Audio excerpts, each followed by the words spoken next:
New Pop-Tarts protein pastries have 10 grams of protein. Each one of these bad boys has 13 grams of protein. We got protein. New Eggo fully loaded waffles. Eat it! Max protein cookies. Wait, let me look at this. 16 grams of protein? That's good. That is good. Now eat it like a rabid chipmunk. Big on protein, low on sugar, huge on flavor. Succumb. As we can see, protein has gotten this Disney-level marketing, as protein is treated like a modern-day religion. Protein bars, protein shakes, protein coffee, protein chips, protein cigarettes, protein everything.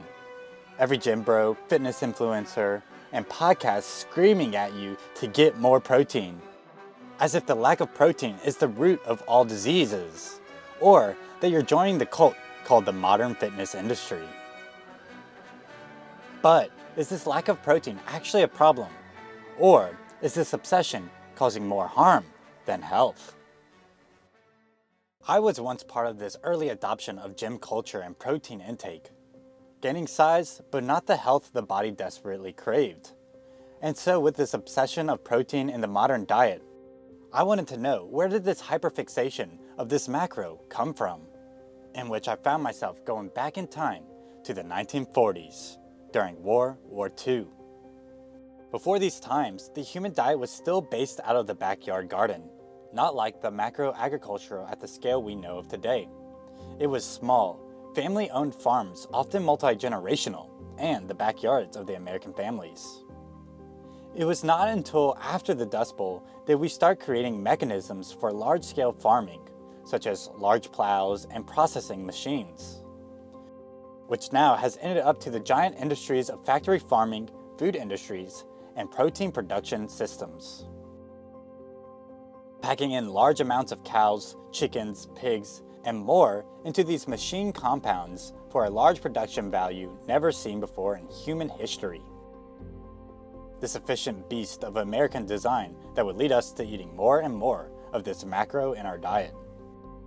Yet it was the perception that protein as a macro was super healthy began during World War II times, as it was not too often to have advertisements and propaganda for the benefit of the government's pursuit, as there was US military advertisement campaigns that pushed families into sending their chickens to the troops, giving this new message that chickens were somehow a superfood for the troops, which was the propaganda that infiltrated the subconscious minds, as if it was the health benefits of the chicken that were going to help the troops defeat the Nazis. As this was a big shift in the American mind, as before the chickens were just egg producers. They were in the backyards of nearly every home, connected to the popular backyard gardens that most people had, as we were very self-sufficient leading up to the end of World War II. And so any of these chickens that were out to be slaughtered were being sent to help the troops, implanting ideas in the cultural minds which rapidly blew up after the war ended, as these chickens were now seen as super caloric foods. And suddenly, over the next decade, chicken would become a staple of the lunches and dinners on a daily basis. While previously, before World War II, it was just a weekly occurrence, on the special Sunday dinner, or when things were going well. And now we were starting to see when things were not going well, they started to use cheaper meats like processed meats or pork. And so this was the shift that started happening in the mentality of Americans. No longer that what the garden was producing that was optimal for the human body, but it was the protein at the top of the newly formed USDA food pyramid. That it was the meat and dairy that was the central point for nutrition. Shaping the diet of America is still seen throughout today. Then by the 80s and 90s, we started getting into the food fear phenomena, where you are fearing the carbohydrates and fearing the fats, with the explosions of low-fat diets, and then into the diet and zero-sugar drinks. But I mean, even the athletes and the bodybuilders at the time realized that protein was not some miracle of a macro, as they quickly realized protein was not the perfect tool when it came to performance. And this is why carbohydrate loading night before athletic events has remained the strategy going in, even through this protein upsurge. As it became clear in those more cardiovascular activities that eating carbs over a steak would create more of an advantage in these events. Now, this epidemic did not slow down. With technology and culture continuing to advance and optimize, so too did our health and our athletic pursuits.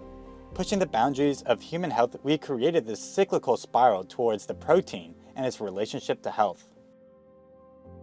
Where this protein epidemic went from bad to worse was the evolution of gym culture. With these emergence of American diets being so healthy, instead of fixing their problems, we looked at these crazy physiques shown across movies and televisions alike. These healthy, muscular men who spent countless hours in the gym and working on their diet.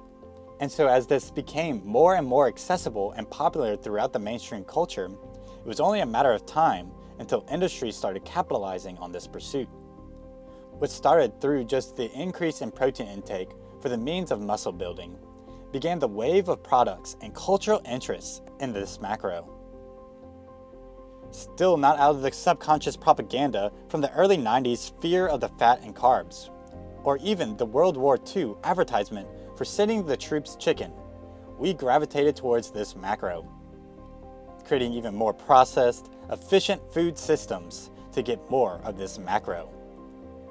From obsession of eating large amount of animal meats, to the efficiency of getting more protein through isolated powders and shakes, to now grabbing anything that labels itself having extra protein, as it is the American mind that reads that as healthier rather than thinking twice about the ingredients. So we went away from a biodiversity mindset of healthy diets into an isolated, monotonized system of consumption. The most dangerous macronutrient food that we can consume is the American protein diet. The protein that American diet tends to eat is dense and monotonous, having a low variety of amino acids, the building blocks of protein. As the way in which these proteins digest in the human body is very slow. And so when we get meat proteins, dairy proteins, or chemical slop that are highly dense and monotonous, we have a hard time breaking it down in the small intestines, making the intestinal tract move slowly, ultimately ending up with a large amount of undigested food in the colon, leading to an intense fermentation demand at the back end of the digestive process. This is part of the system that what is commonly referred to as leaky gut, as this inflamed organs of digestion just keep getting stuffed with more of this undigestible foods, creating more backup, more inflammation, and more fermentation. I mean, this is not just seen throughout scientific lens, but can easily be felt, seen, and smelled.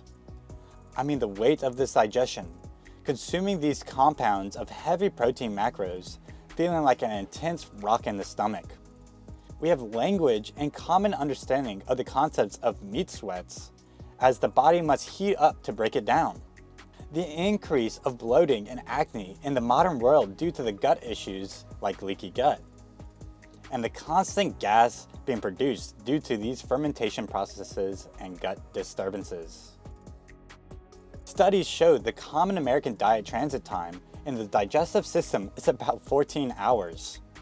But with the same caloric and macro intake through a plant diet, we see the transit time of the digestive tract only being 90 minutes. This is from the stomach to the colon. Even when you eat a chicken salad for lunch, 14 hours later you are still digesting it, trying to get it through the colon. Meanwhile, you are already eating another protein-loaded dinner, which that will continue to digest until breakfast the next day. And you can see this cycle of endlessly digesting, with the small intestines getting backed up with slow digestive proteins, which is clogging up the colon and creating the fermentation process, leading to these leaky guts, microbiome disbalances, and other diseases. Your body is in that constant state of breaking down, activating the fight or flight and stress hormones 24/7, just because of the food you are consuming. Stuck in this constant inflammation, putrefaction, bacteria, fungi, and parasite imbalances, and an overworked body, as these are usually the signs of what modern world would consider disease or even chronic illnesses, all stemming from a protein excess. Even from a basic understanding that food is fuel, protein is not one of them. Our cells cannot take protein and turn it into energy. If we are going to consume protein, our cells are going to have to break that down into sugar. Most people, when you switch off from the traditional American diet to something a little more natural or a little bit more plant-based, will always ask, where will you get your protein? Which is a little ironic when you look at the whole animal kingdom.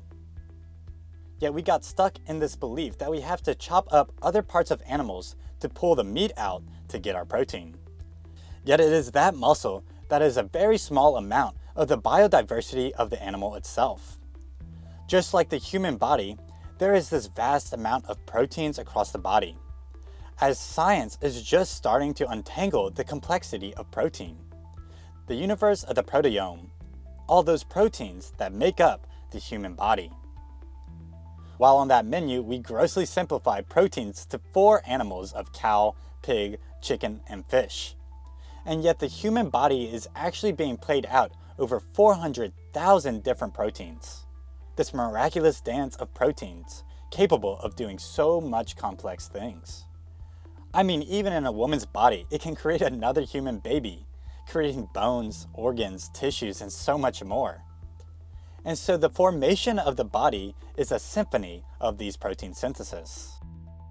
Not 4 instruments, not 4 meats, but a vast sea of 400,000 proteins, all made up of just a few building blocks called amino acids, which there is only 22. And so like the English alphabet, depending on the order, you create words. And so depending on the combination of amino acids, proteins are built.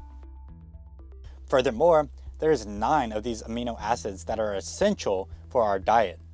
The rest of them we produce in every single cell of the human body. Our bodies are very good at producing the amino acids we need, and very good at extracting the amino acids we need from the food we consume. These essential amino acids come directly from the bacteria and fungi in your gut and the soil systems in which our food is produced, ultimately delivered through the plants. Meaning that these 9 essential amino acids cannot come from the meat proteins at all. And the only way a meat product can have an amino acid is through that animal's gut, from the microbes from that animal's intestines. So it is not the concept that protein is the delivery system for amino acids that will then go to make the body. Because where amino acids truly come from is actually sugar. The glucose that comes from our complex carbohydrates in a healthy diet are the source for amino acid production throughout the body. Through the citric acid cycle, we take glucose and turn it into the array of amino acids that the body needs for the vast ecosystem of the 400,000 proteins. So it is taking the sugar that creates the building blocks for life through the citric acid cycle. And in this giant ecosystem of proteins, we barely know the role of each protein.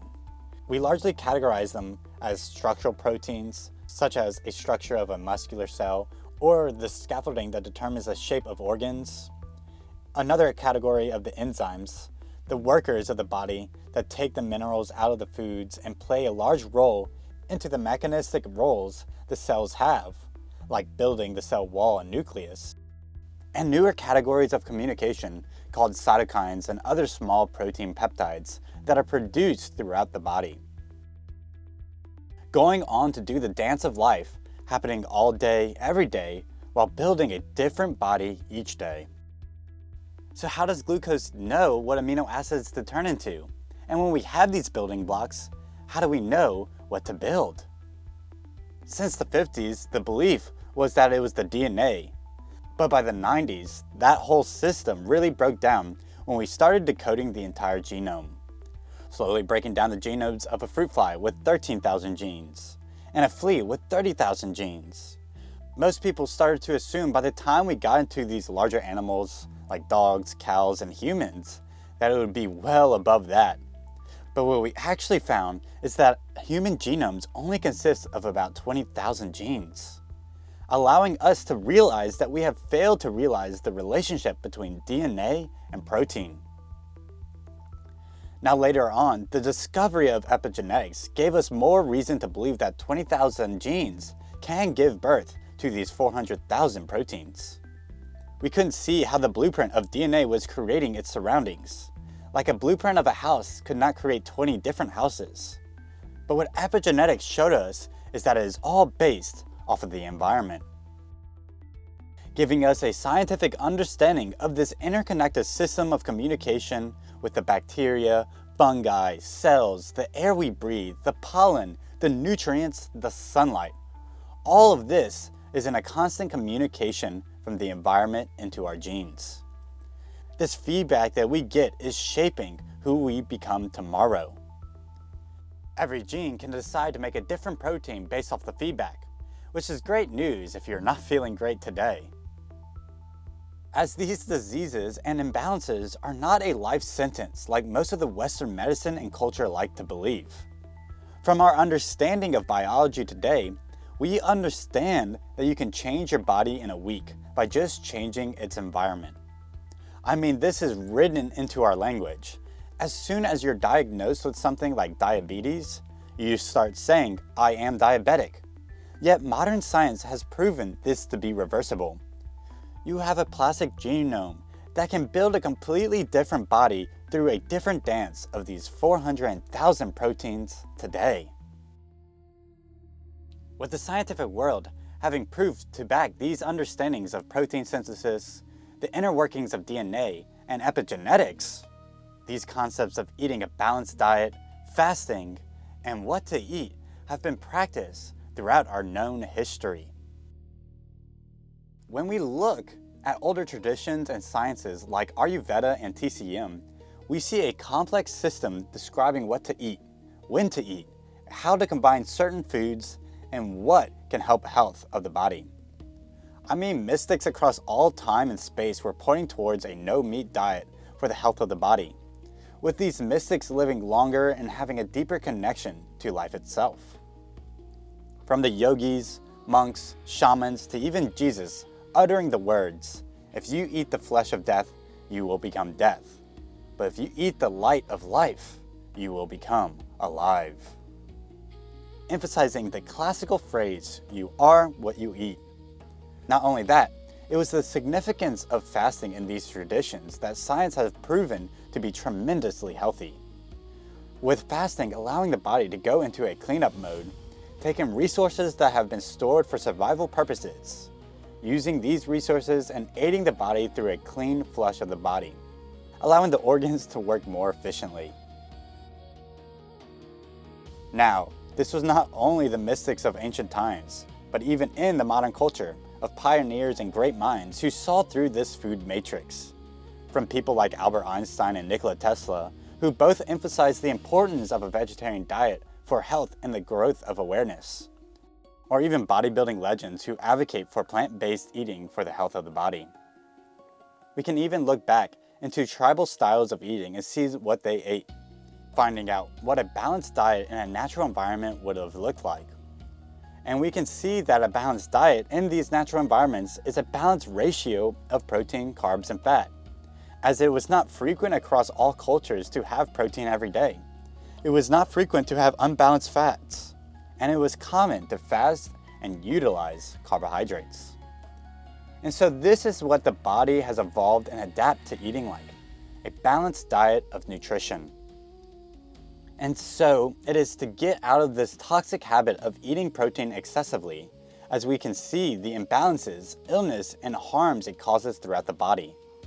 As this issue can be explained deeper through science, such as the example of urea toxicity that occurs especially with dairy products. But in modern society, we have a heavy bias in the culture towards these synthetic, dairy-based, high meat and protein diets, with many brainwashed into believing there is no way to be healthy without meat, that the extra protein will help their gains even when their religion of scientific papers say otherwise. or hypnotized by food industry's perfect ratio of carbs, fats, salts, and fake meats. With the body and brain being stuck in the casino trap called fast food, processed food, factory farming, and GMO, people do not take the logical and rational steps to see through the bullshit.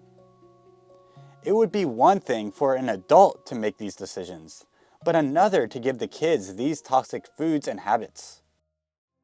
As these kids, who are sponges to the environment, can become so imbalanced quickly through these dopamine habits of consuming toxins.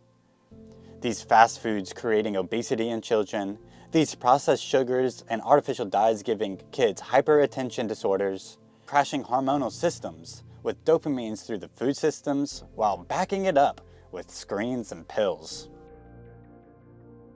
Let's look at the rest of the animal kingdom and their protein sources, with animals like horses and gorillas. These herbivores, jacked and athletic, with crazy amount of lean muscles, make it hysterical to think that you cannot be strong, fast, and healthy on just a plant-based diet. While obviously not the same species of animals with the same digestion and etc., what we can do is look at the foods and what they consume. Grains, nuts, seeds, legumes, beans, mushrooms, and vegetables, giving us a wide selection of options, a biodiverse selection of foods and nutrients. As not only with this combination of foods will you get the macros you need, but also importantly, the micronutrients.